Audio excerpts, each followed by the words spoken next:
Hello dear student, आज एक नया टॉपिक और नया टॉपिक काफ़ी इंटरेस्टेड है। कल के जो टॉपिक है उससे रिलेशन है और इसको जानना भी ज़रूरी है। अगर ऑर्गेनिक कंपाउंड हम लोग पढ़ रहे हैं और ऑर्गेनिक कंपाउंड में हमें उसके रिएक्टिविटी को जानना है तो हमें ये चीज़ ज़रूर पढ़ना है, क्योंकि आपको ये टर्म कई बार आएंगे आगे, और इसीलिए यहीं पे ही हम इसको क्लासिफाइड कर दे रहे हैं। और समझिए आप यहाँ पे लिखा है different types of carbon atoms in alkane. Alkane में विभिन्न प्रकार के कार्बन एटम, विभिन्न प्रकार के कार्बन एटम कैसे हो सकते हैं। ठीक डियर स्टूडेंट, एक चीज मैं आपको बताना चाह रहा हूँ। जैसे यहाँ पे आपने लिखा CH3, एक स्ट्रक्चर में बताना चाह रहा हूँ। CH2CCH3 और फिर CH3 और फिर CH3, ऐसा कुछ कंपाउंड है। यहाँ पे मैंने हर वो टाइप्स को लिख दिया है, इसीलिए मैंने एक स्ट्रक्चर को यहाँ पे बनाया है। ठीक है, अब जरा सा यहाँ पे जो टाइप्स की बात करते हैं वो हमारे पास कार्बन कितने टाइप्स के होते हैं उसको कैसे जानते हैं। प्राइमरी, सेकेंडरी, टर्सरी और क्वाटरनरी, इस तरीके से हमारे पास प्राथमिक, द्वितीयक, तृतीयक और चतुर्थ उसे बोला जाता है या चतुष्क कार्बन के नाम से जाना जाता है, या इसे 1 डिग्री, 2 डिग्री, 3 डिग्री और 4 डिग्री के नाम से जाना जाता है। ये सिर्फ हाइड्रोकार्बन में ही 4 डिग्री होता है, बाकी जब ऑर्गेनिक कंपाउंड पढ़ते तो वहाँ पे 4 डिग्री कार्बन नहीं होता, 3 डिग्री कार्बन तक ही होता है। ठीक है, हर एक पहलू के बारे में हम लोग डिस्कशन करेंगे। ओके, सबसे पहले हम बात करते हैं यहाँ पे प्राइमरी कार्बन एटम। ओके, और 1 degree carbon atom, 1 degree carbon. ये वर्ड क्या होता है 1 डिग्री, समझिए। When a carbon atom attach to another carbon atom is called 1 degree carbon atom. जब एक कार्बन किसी दूसरे और एक कार्बन के साथ में जुड़ा हुआ होता है, अटैच्ड होता है, तो उसको हम क्या बोलते हैं 1 डिग्री कार्बन। जरा सा फोकस करिए स्टूडेंट, हमें यहाँ पे हाइड्रोजन से मतलब नहीं है। ये कार्बन इधर एक और कार्बन से अटैच्ड है, तो ये कितना हुआ 1 डिग्री कार्बन हुआ। कौन सा हुआ 1 डिग्री कार्बन। ये कार्बन सिर्फ और सिर्फ इस कार्बन से जुड़ा हुआ, तो ये भी आपका क्या हो गया 1 डिग्री कार्बन हो गया। ठीक, ये कार्बन सिर्फ इधर से एक कार्बन से जुड़ा हुआ, तो ये भी आपका क्या हो गया 1 डिग्री कार्बन हो गया। ये कार्बन भी आपके इससे जुड़ा हुआ है, ये कार्बन भी सिर्फ एक और कार्बन से जुड़ा हुआ है, तो ये भी आपका 1 डिग्री कार्बन हुआ। ये कार्बन भी आपका 1 डिग्री कार्बन हुआ।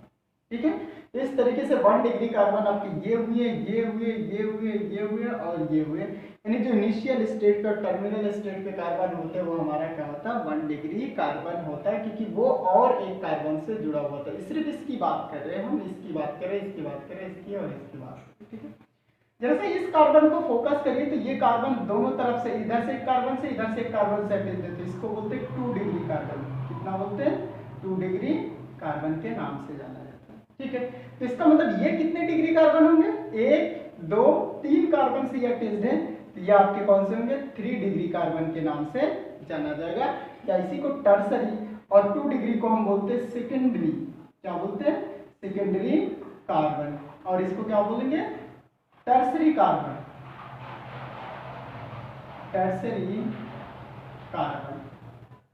ओके, इस कार्बन को जरा फोकस करिए तो 1 2 3 4 चारों तरफ से कार्बन से अटैच्ड है, तो ये हमारा कौन सा हुआ 4 डिग्री हुआ, या इसी को हम क्वाटरनरी बोलते हैं, क्वाटरनरी कार्बन, यानी चतुष्क कार्बन। ठीक है, चतुष्क कार्बन, चतुष्क कार्बन बोला जाता है या क्वाटरनरी कार्बन के नाम से जाना जाता है। तो ये तो हो गया कैटेगरी। अब इस 1 डिग्री कार्बन पे जितने भी हाइड्रोजन है वो 1 डिग्री हाइड्रोजन, इस 2 डिग्री पे जितने भी हाइड्रोजन अटैच है वो 2 डिग्री हाइड्रोजन है, सेकेंडरी हाइड्रोजन है। जो 3 डिग्री कार्बन के साथ में जितने आपके हाइड्रोजन अटैच है वो आपके टर्सरी हाइड्रोजन या 3 डिग्री हाइड्रोजन हो जाएगा, और इसी तरीके से क्वाटरनरी के साथ में जितने हैं वो आपके क्या हो जाएंगे क्वाटरनरी हाइड्रोजन हो जाएगा। ये डिफरेंस है। तो हमारे पास जब किसी फंक्शनल ग्रुप की बात करते हैं, जैसे ये पार्ट आपने लिखा चलिए CH2 और फिर CH3। अब डियर स्टूडेंट अगर इधर से इसको या इसको किसी में से अगर हटा दिया जाए, कोई फंक्शनल ग्रुप लाया जाए, कोई भी फंक्शनल ग्रुप लाया जाए, जैसे OH अल्कोहल लाया, अब ये कार्बन एक कार्बन से अटैच्ड है, तो ये आपका कौन सा हो गया, 1 डिग्री कार्बन हो गया। क्या हो गया, 1 डिग्री। अगर यहाँ पे CH3 होता तो ये कितना हो जाता, 2 डिग्री हो जाता। नहीं हो जाता, क्योंकि दोनों तरफ से आपके किससे अटैच्ड है, कार्बन से अटैच्ड है। तो ये कंडीशन होता है। लेकिन अगर यहीं पे हमारा फंक्शनल ग्रुप आ जाता है, कोई भी फंक्शनल ग्रुप, तो ये कितना हो जाएगा, 1 डिग्री कार्बन हो जाएगा। ठीक है, ये चीज। तो जनरली ऑर्गेनिक कंपाउंड में हमें 1 degree, 2 degree and 3 degree carbon देखने को मिलता है। ओके, ये जानना बहुत जरूरी है, क्योंकि ये रिएक्टिविटी ऑर्डर को डिस्कशन करता है या रिप्रेजेंट करता है या बताता है। ये हम आगे डिस्कशन करेंगे इसके बारे में। एक हमारे पास दूसरा टर्म है बेस में, ये स्ट्रक्चर को बनाइएगा, कोई भी स्ट्रक्चर समझिएगा। यहाँ पे जो भी मैंने स्ट्रक्चर बनाया, कार्बन को बैलेंस रख करके बनाया, हाइड्रोजन को बैलेंस रख के बनाया, ये चीज आप समझ सकते हैं जब इसका ओपन स्ट्रक्चर बनाएंगे तो। ठीक है, अब आते हैं, एक हमारे पास होता है alkyl group. What is alkyl group? When a hydrogen is less than that of alkane is called alkyl group। जब किसी एल्केन में से एक हाइड्रोजन को रिप्लेस कर दिया जाता है, तो जो भी हमारे पास ग्रुप बनता है वो हमारा एल्किल ग्रुप कहलाता है। यहां पे ध्यान दीजिएगा, एल्किल ग्रुप। जैसे आपने लिखा CH4, CH4 में से एक हाइड्रोजन को हटा दीजिए तो ये बचेगा CH3। ये जो ग्रुप है, ये बॉन्ड हमें दिखाना जरूरी है, ये कोई माइनस का सिंबल नहीं, ये बॉन्ड है, क्योंकि इसकी एक बैलेंसी जो हाइड्रोजन से सेटिस्फाई था वो अब नहीं रहा, इसीलिए ये आपका दिखाना होगा। और इसका ओपन स्ट्रक्चर अगर दिखाना है तो ओपन स्ट्रक्चर आपके ऐसे बनेंगे। तो एक बैलेंसी जो सेटिस्फाई नहीं है उसको बॉन्ड इस तरह से लगा करके छोड़ दिया जाता है। ये जो ग्रुप आपका होता है, ये क्या होता है, एल्किल ग्रुप। क्या होता है, एल्किल ग्रुप। और एल्किल ग्रुप को R से इंडिकेट करते हैं। किससे इंडिकेट करते हैं, R से। इस R का मतलब, ये R का मतलब एल्किल ग्रुप, और ये बॉन्ड आपका ऑलरेडी रहेगा। जैसा आप लिखते हैं C2H6, तो ये आपका क्या हुआ, एक एल्केन का दूसरा मेंबर एथेन हुआ, और एथेन में से जब एक हाइड्रोजन को हटा देंगे तो ये बचेगा C2H5, इस तरह लगा देंगे तो ये आपका हो गया एल्किल ग्रुप। ये भी क्या हुआ, एल्किल। और एल्किल का कौन सा मेंबर, वो मेंबर ढूंढना है इसमें और इसमें, तो हमने वर्ड यूज किया था एल्क। क्या वर्ड यूज किया था, एल्क वर्ड यूज किया था।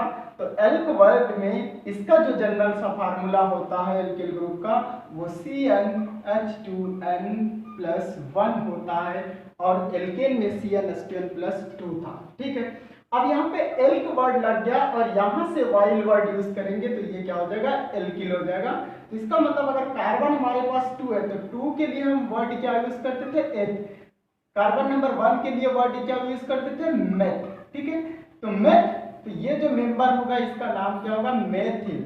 ये कौन सा ग्रुप होगा, मेथिल, क्योंकि मेथ तो आपने लिया ही है, और वाई कहां से लिया, एल्किल ग्रुप से लिया। बात समझ पा रहे हैं, ये जो एल्किल ग्रुप लिखा, यहाँ पे 2 कार्बन है तो इसका नाम क्या हो जाएगा, एथ। और यहां से आप क्या लेंगे, वाई लेंगे, इसका नाम क्या हो जाएगा, एथिल। ठीक है, इसी तरीके से C3H7, ये आपका हो गया, 3 कार्बन है तो प्रोप और उसमें वाई प्रोपिल। अगर C4H9 है, क्योंकि H10 होता तो ब्यूटेन होता, और ये आपका क्या हो जाएगा, ब्यूट, और उसमें वाई ब्यूटिल। इस तरीके से आपका किसी भी एल्किल ग्रुप को आप रिप्रेजेंट करते हैं। तो इससे पता चलता है किसी भी सैचुरेटेड हाइड्रोकार्बन में से जब एक हाइड्रोजन को हम रिप्लेस कर देते हैं या एक हाइड्रोजन कम होता है तो वो हमारा क्या ग्रुप होता है, एल्किल ग्रुप होता है। एल्किल ग्रुप को हम सिंपली किससे दिखाते हैं, R से इंडिकेट करते हैं। यहाँ पे जो चीज आप दिखा रहे हैं, ठीक है, ये चीज आपको देखने को मिलेगा। ये चीज हो गया। अब बात करते हैं हमारे पास फंक्शनल ग्रुप की। तो फंक्शनल ग्रुप कैसे बात करेंगे, फंक्शनल ग्रुप एक बार फिर से आया है, तो फंक्शनल ग्रुप हमें जानना भी जरूरी है, कितने फंक्शनल ग्रुप होते हैं। इस टॉपिक को जब आप प्राइमरी, सेकेंडरी और टर्सरी जान लेते हैं, इतना टॉपिक जान लेते हैं, तो जो फंक्शनल ग्रुप का पार्ट है डियर स्टूडेंट, उसको अगले वीडियो में लेके आएंगे, क्योंकि वो काफी आपका इंटरेस्टिंग टॉपिक है और उसको एक अलग वीडियो में हमें देखने को मिलेगा। पूरा फंक्शनल ग्रुप को हम डिस्कशन करेंगे। Okay, thank you.